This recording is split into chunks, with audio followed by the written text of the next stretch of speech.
Guarantee guarantee guarantee ಇದು guarantee news ಸುದ್ದಿ ಖಚಿತ ನ್ಯಾಯ ನಿಶ್ಚಿತ. ನಮಸ್ತೆ ವೀಕ್ಷಕರೇ, ನಾನು ಅಖಿಲೇಶ್ ದಬ್ಬೇಕಟ್ಟೆ. ಚೀನಾದಲ್ಲಿ ಡೇಂಜರಸ್ HMPV ವೈರಸ್ ತಾಂಡವ ಆಡ್ತಾ ಇದೆ.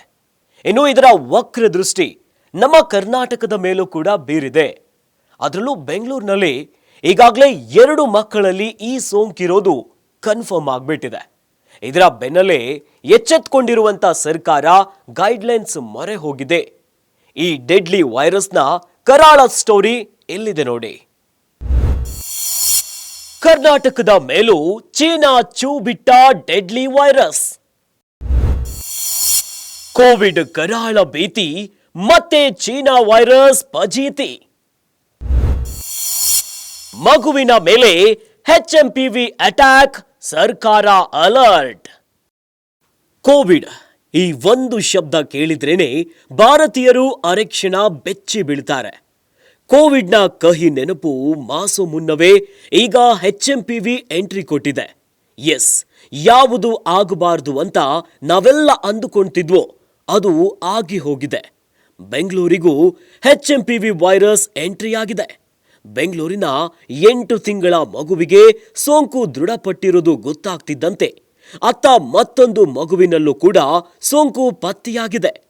ಒಂದು ದಿನ ಡಬಲ್ ಶಾಕಿಂಗ್ ಸುದ್ದಿ ಕೇಳಿ ಜನರು ಈಗ ಆತಂಕಕ್ಕೆ ಒಳಗಾಗಿದ್ದಾರೆ.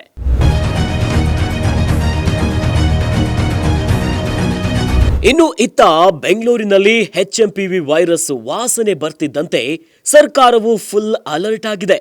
ಸೋಂಕಿನ ಸದ್ದು ಕೇಳಿಸ್ತಿದ್ದಂತೆ ಆರೋಗ್ಯ ಸೌಧದಲ್ಲಿ ಎಮರ್ಜೆನ್ಸಿ ಮೀಟಿಂಗ್ ನಡೆಸಿದ ಆರೋಗ್ಯ ಸಚಿವ ದಿನೇಶ್ ಗುಂಡೂರಾವ್ ಸರ್ಕಾರ ಎಲ್ಲದಕ್ಕೂ ಕೂಡ ಸನ್ನದ್ಧವಾಗಿದೆ.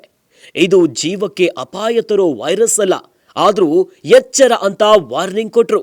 ಕರ್ನಾಟಕದಲ್ಲಿ ಬೆಂಗಳೂರಿನಲ್ಲಿ ಬ್ಯಾಪ್ಟಿಸ್ಟ್ ಆಸ್ಪತ್ರೆಯಲ್ಲಿ ಇಬ್ಬರಲ್ಲಿ ಅದು ಪತ್ತೆಯಾಗಿರುವಂಥದ್ದು, ಅದು ಸ್ವಲ್ಪ ಸಾರ್ವಜನಿಕರಲ್ಲಿ ಸ್ವಲ್ಪ ಗಾಬರಿ ಕೂಡ ಆಗಿರುವಂಥದ್ದು, ಭಯ ಕೂಡ ಕೆಲವು ಕಡೆ ಆಗಿರ್ತಕ್ಕಂಥದ್ದು ಇವಾಗ ಕಾಣ್ತಾ ಇದೆ. ಒಂದು ಸ್ಪಷ್ಟವಾಗಿ ಹೇಳುವಂಥದ್ದು, ಇದೇನು ಹೊಸ ವೈರಸ್ ನಮ್ಮ ದೇಶದಲ್ಲೇನು ಬಂದಿಲ್ಲ, ಮೊದಲಿಂದನೂ ಕೂಡ ಇದೆ. ಮತ್ತು ಇದರಲ್ಲಿ ಯಾವುದೇ ರೀತಿಯ ಅವರ ಏನು ಇದು ಹಾನಿಕಾರವಾದಂಥ ವೈರಸ್ ಅಂತ ಹೇಳೋಕ್ಕಾಗೋದಿಲ್ಲ. ಈಗ ಬ್ಯಾಪ್ಟಿಸ್ಟ್ ಆಸ್ಪತ್ರೆಯಲ್ಲೂ ಕೂಡ ಇಬ್ಬರು ಮಕ್ಕಳು, ಒಂದು 3 ತಿಂಗಳು ಒಂದು 8 ತಿಂಗಳು ಮಕ್ಕಳಿಗೆ ಬಂದಿರುವಂಥದ್ದು. ಅವರು ಕೂಡ ಒಂದು ಮಗು ಬಂದು ಡಿಸ್ಚಾರ್ಜು ಕೂಡ ಡಿಸೆಂಬರ್ ತಿಂಗಳಲ್ಲೇ ಆಗಿತ್ತು. ಆಮೇಲೆ ಇನ್ನೊಂದು ಮಗು 8 ತಿಂಗಳ ಮಗು ಬಹುಶಃ ಅದು ಇವತ್ತು ನಾಳೆನೇ ಡಿಸ್ಚಾರ್ಜ್ ಆಗ್ಬೋದು. ಎಲ್ಲ ನಾರ್ಮಲ್ ಆಗಿದ್ದಾರೆ. ಯಾರಿಗಾದ್ರೂ ಸಿಮ್ಟಮ್ಸ್ ಇದ್ದರೆ ನೀವು ಹುಷಾರಾಗಿರಿ ಮತ್ತು ನಿಮ್ಮ ಕೈಗಳನ್ನೆಲ್ಲ ಸ್ವಚ್ಛವಾಗಿ ಇಟ್ಕೊಳ್ಳಿ, ಅವಾಗ ವಾಶ್ ಮಾಡ್ಕೊಳ್ತಾ ಇರಿ ಮತ್ತು ಜಾಸ್ತಿ ಕ್ರೌಡೆಡ್ ಪ್ಲೇಸಲ್ಲಿ ಹೋಗಬಾರ್ದು ಅಂತ ಇವೆಲ್ಲ ಸಹಜವಾದಂಥ ಡೂಸ್ ಆ್ಯಂಡ್ ಡೋಂಟ್ಸ್ ಇರ್ತದೆ. ಬಟ್ ಪಬ್ಲಿಕ್ ದಯವಿಟ್ಟು ಯಾರು ಕೂಡ ಆತಂಕಕ್ಕೆ ಒಳಗಾಗಬೇಡಿ, ಆರಾಮಾಗಿರಿ, ನಿಮ್ಮ ಕೆಲಸ ಮಾಡ್ಕೊಂಡಿರಿ. ಈ HMPV ಏನು ಡಿಟೆಕ್ಟ್ ಆಗಿದೆ ಇದು ಹಳೆಯ ವೈರಸ್ಸು, ನಮ್ಮ ದೇಶದಲ್ಲಿ ಇರುವಂಥ ವೈರಸ್ಸು, ಮತ್ತು ಇದರಿಂದ ಯಾವುದೇ ರೀತಿಯ ನಮ್ಮ ಇದಕ್ಕೆ ಜೀವಕ್ಕೇನು ಅಪಾಯ ಇದೆ ಅಂತ ಹೇಳುವಂಥ ವೈರಸ್ ಅಲ್ಲ. ಅತ್ತ ಆರೋಗ್ಯ ಮಂತ್ರಿ ಸಭೆಯಲ್ಲಿ ಬ್ಯುಸಿ ಆದ್ರೆ ಈ ಕಡೆ ವಿಧಾನಸೌಧದಲ್ಲಿದ್ದ ಸಿಎಂ ಸಿದ್ದರಾಮಯ್ಯ ಕೂಡ ಪ್ರತಿಕ್ರಿಯಿಸಿ ಬೆಂಗಳೂರಿನಲ್ಲಿ ಚೀನಾ ವೈರಸ್ ಕೇಸ್ ಪತ್ತೆಯಾಗಿರೋದು ವರದಿಯಾಗಿದೆ. ಭಯಪಡುವ ಅಗತ್ಯ ಇಲ್ಲ, ಆದರೆ ಬಿ ಕೇರ್ಫುಲ್ ಅಂತ ಎಚ್ಚರಿಕೆ ಕೊಟ್ರು. HMPV ವೈರಸ್ ಅಂತ ಕರೀತಾರೆ, ಇದನ್ನ ಚೈನಾ ವೈರಸ್ ಅಂತ ಕರೀತಾರೆ. ಅದು ಕರ್ನಾಟಕಕ್ಕೆ ಬಂದಿದೆ ಅಂತೇಳಿ ಈಗಾಗಲೇ ಮಾಹಿತಿ ಸಿಕ್ಕಿದೆ. ಅದಕ್ಕೆ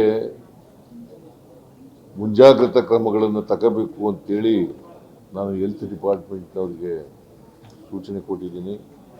ಮತ್ತು ನಮ್ಮ ದಿನೇಶ್ ಗುಂಡೂರಾವ್ ಹೆಲ್ತ್ ಮಿನಿಸ್ಟ್ರು ಅವ್ರಿಗೂ ಕೂಡ ಅವ್ರ ಜೊತೆಲೂ ಕೂಡ ಮಾತನಾಡಿದ್ದೀನಿ. ಅವ್ರು ಈಗಾಗಲೇ ಸಭೆ ಕರೆದು ಸಭೆ ನಡೀತಾ ಇದೆ. ಸೊ ನಾವೆಲ್ಲ ಮುಂಜಾಗ್ರತಾ ಕ್ರಮಗಳನ್ನು ತಗೊಳ್ತೀವಿ. ಅದನ್ನು ತಡೆಗಟ್ಟಲಿಕ್ಕೆ ಏನೇನು ಬೇಕು ಎಲ್ಲ ಕ್ರಮಗಳನ್ನು ಕೂಡ ಆರೋಗ್ಯ ಇಲಾಖೆ ಮತ್ತು ವೈದ್ಯಕೀಯ ಶಿಕ್ಷಣ ಇಲಾಖೆ ಅವೆಲ್ಲ ಇಲಾಖೆಗಳು ತಗೊಳ್ತದೆ ಅಂತ ಮಾಡ್ತೇವೆ. ಯಾಕಂದರೆ ಈ ವೈರಸ್ಸು ಇಬ್ಬರು ಮಕ್ಕಳಲ್ಲಿ ಈಗಾಗಲೇ ಗೊತ್ತಾಗಿ ಎರಡು ಪ್ರಕರಣ ಆಗಿದೆ, ಕಾಣಿಸ್ಕೊಂಡಿದೆ. ಅಂಥ ಅಪಾಯಕಾರಿ ವೈರಸ್ ಏನಲ್ಲ, ಆದರೂ ಕೂಡ ಮುಂಜಾಗ್ರತಾ ಕ್ರಮಗಳನ್ನು ತಗೊಳ್ತಕ್ಕಂಥದ್ದನ್ನ ಮಾಡ್ತಾ ಇದ್ದೀವಿ. ಮೋದಿ ರಾಜ್ಯದಲ್ಲೂ ಚೀನಾ ವೈರಸ್ ಅಬ್ಬರ ಆರ್ಭಟ. ಕರುನಾಡಿನ ಬಳಿಕ ಗುಜರಾತ್ನಲ್ಲೂ ಸೋಂಕಿನ ಕೇಕೆ. ಗುಜರಾತ್ಗೂ ಕಾಡುತ್ತಿದೆ ಮಾರಿಯ ಮಹಾಭೀತಿ. ಹೌದು, ಕರ್ನಾಟಕದಲ್ಲಿ ವೈರಸ್ ಸೈರನ್ ಸದ್ದು ಕೇಳಿಸುತ್ತಿದ್ದಂತೆ ಪ್ರಧಾನಿ ನರೇಂದ್ರ ಮೋದಿ ಅವರ ತವರು ಗುಜರಾತ್ನಲ್ಲೂ ಕೂಡ ಚೀನಾ ವೈರಸ್ ಪತ್ತೆಯಾಗಿದೆ. ಗುಜರಾತ್ನ ಅಹಮದಾಬಾದ್ನ ಖಾಸಗಿ ಆಸ್ಪತ್ರೆಯಲ್ಲಿ 2 ವರ್ಷದ ಮಗುವಿನಲ್ಲಿ HMPV ಸೋಂಕು ದೃಢಪಟ್ಟಿದೆ. ಇದರ ಮೂಲಕ ದೇಶದ ಜನರಲ್ಲಿ ಮತ್ತಷ್ಟು ಆತಂಕದ ವಾತಾವರಣ ಸೃಷ್ಟಿಯಾಗಿದೆ.